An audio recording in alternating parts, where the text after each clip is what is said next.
Good day, friends. I hope you're doing really well. This is Tracy Brown, and my team and I of non-diet dietitians provide trauma-informed nutrition counseling so that you can feel safer in your own skin and give your body the best chance of overall general good health.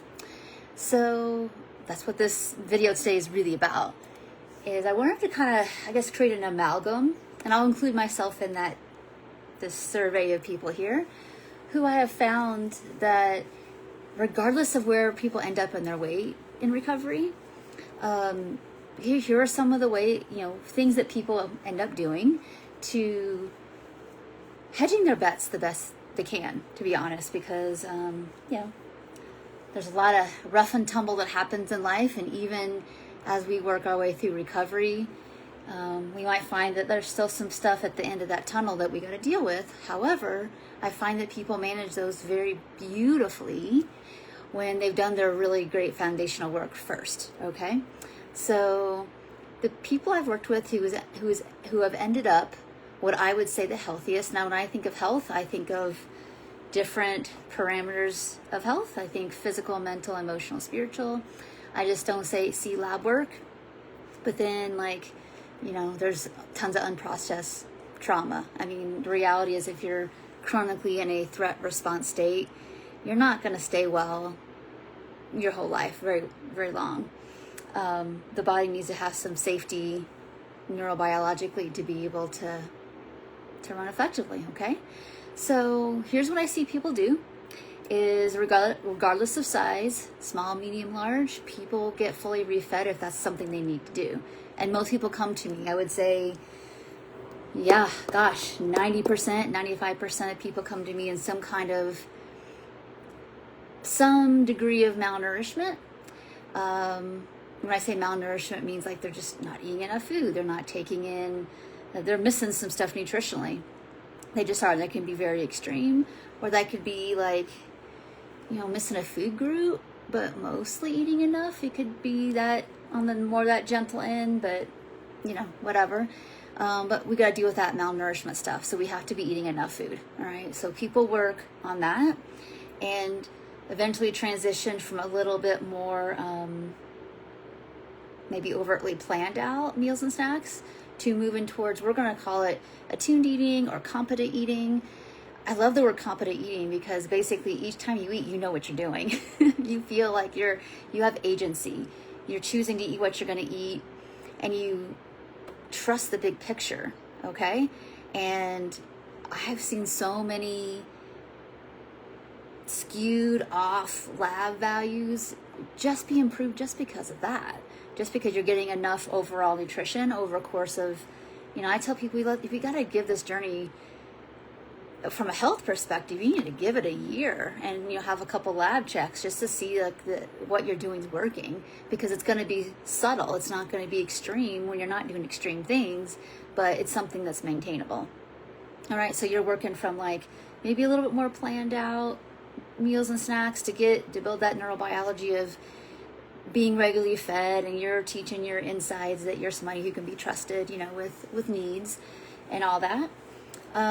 Movement, the same kind of thing is that, sometimes we have to start off with very little just because it is so overcoupled with diet culture and fitness culture and value and worth and all that kind of stuff that it kind of has to be either totally changed or just let go of and start from scratch again for some people. Some people need to do that. Some people just come to me and their movement is either non-existent or it's okay. It's not really the main thing that's causing people issues.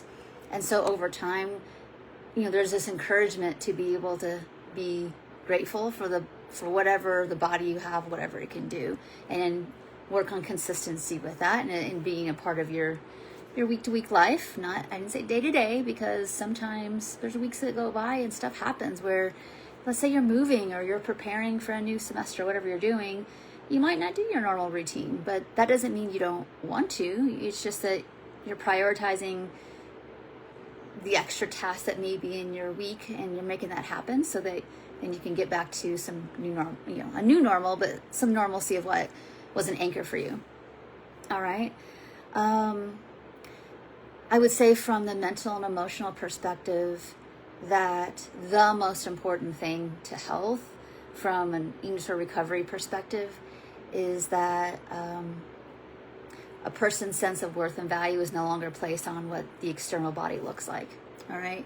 That is the number one for me when I'm seeing, like, what I'm like, if I had to guess, like, yeah, this person's gonna, I could be wrong, right? But they're good. They're gonna, long haul be good. Is that they, it's like they recognize they got programmed. They recognize that they have they had some lies that they believed about themselves or believed about themselves and relationship with other people, that they need to eat or be a certain way or look a certain way to be lovable. And once that's healed, I find that, like, those weight loss wishes and that, like, the desire to be free from these constructs, how the world works, once that is, they're pretty set. It's like I find that, like, whatever they're doing for their health, there's just so much, like, agency and peace around it.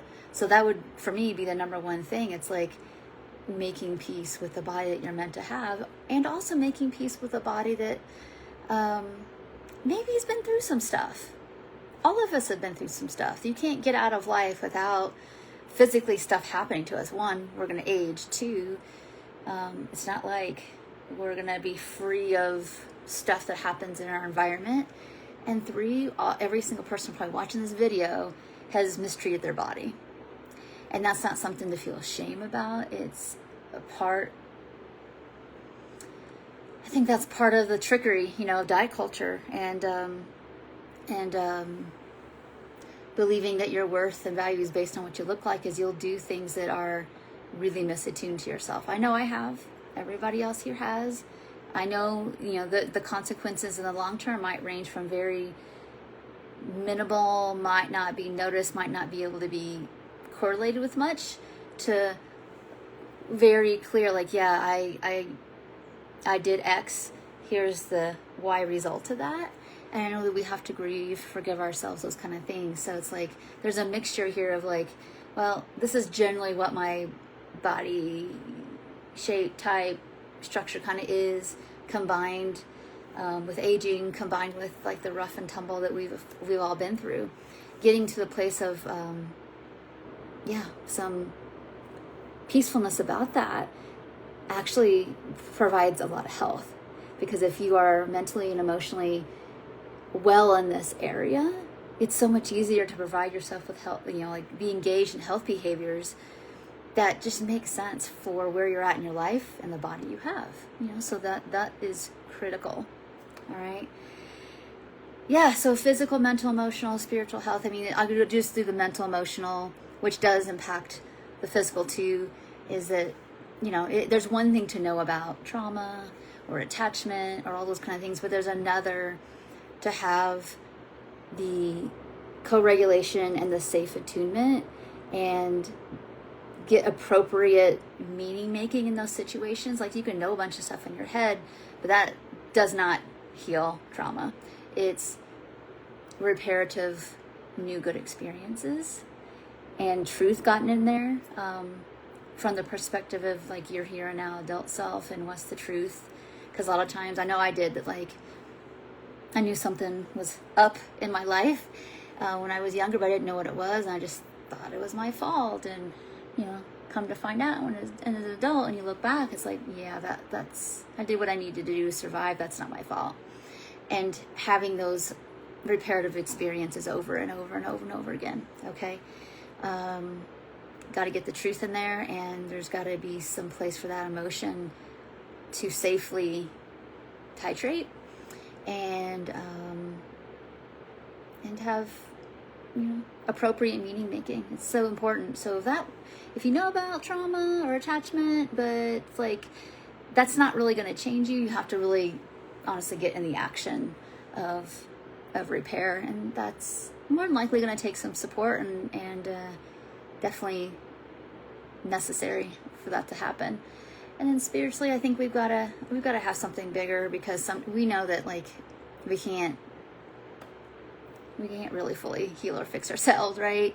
So I think it's really important there's a sense of like awe and wonder that helps us kind of see maybe the bigger picture as well. All right, so if we want to fit all that together, the things that I see lead to basically the healthiest outcomes for people. Yeah, of course those are health behaviors, but what helps us get there is just this piece around my body needs what it needs, and I'm going to be the right person for the job for that. And maybe you've grieved the past enough, and you even grieve the present you might be living in, knowing that like your value and worth isn't dependent on what those lab values say.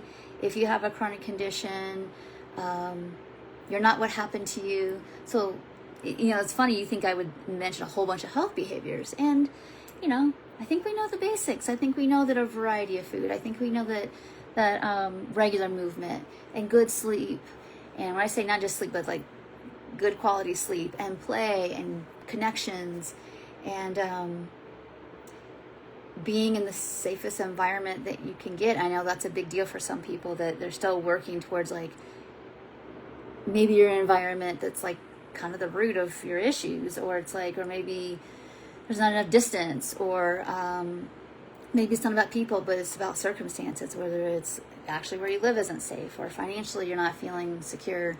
I know those things take time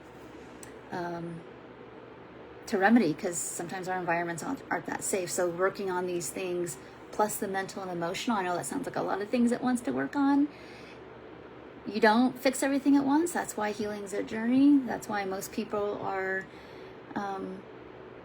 you have to see this as a long haul thing as well. So if you're someone who's new to like disorder recovery and trauma recovery, it's like if your expectation is to be done in 6 months or a year, I know you're going to feel frustrated, because it's going to be a journey, and it doesn't mean that it's not going to be quote unquote over.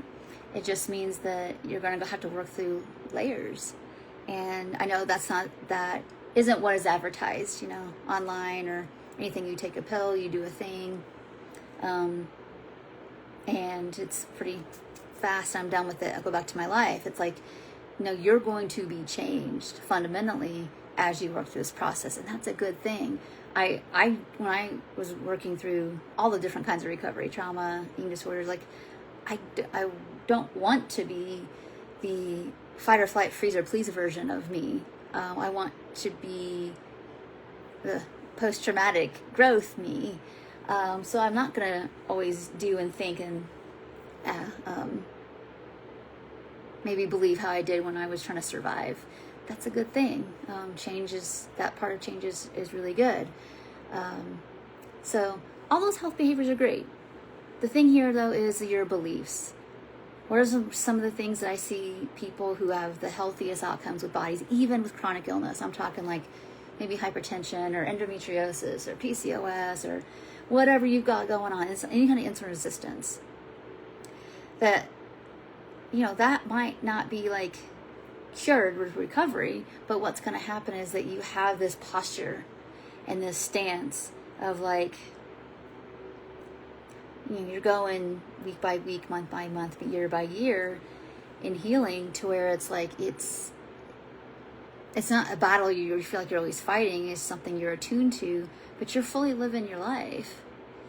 And it's not this like quick fix kind of thing. And the mentality is just knowing where your worth and value lies. That helps you make decisions about how you take care of yourself day in and day out. So anyway, it's really interesting. There's I know there's all kinds of things online that like do this and get this, and I'm not opposed to like deeper level functional medicine, naturopathic kind of care. I'm pretty into that, honestly. It's just that stuff is really accessible and works when you've got the basics down, which is, again, your baseline, what you believe about yourself and your value and worth, normative, regular, enough eating, regular, consistent movement, your sleep is good, connection's good, what else can I say? There's purpose and there's play in your life. If you've got some foundational stuff and you're working on bringing safety back into your system and meaning making of what happened for you, then I find that a lot of this stuff that we might do at a higher level to maybe even better or even more positive outcomes with health just kind of work and stick, but the foundations are there. All right, so foundations are so important.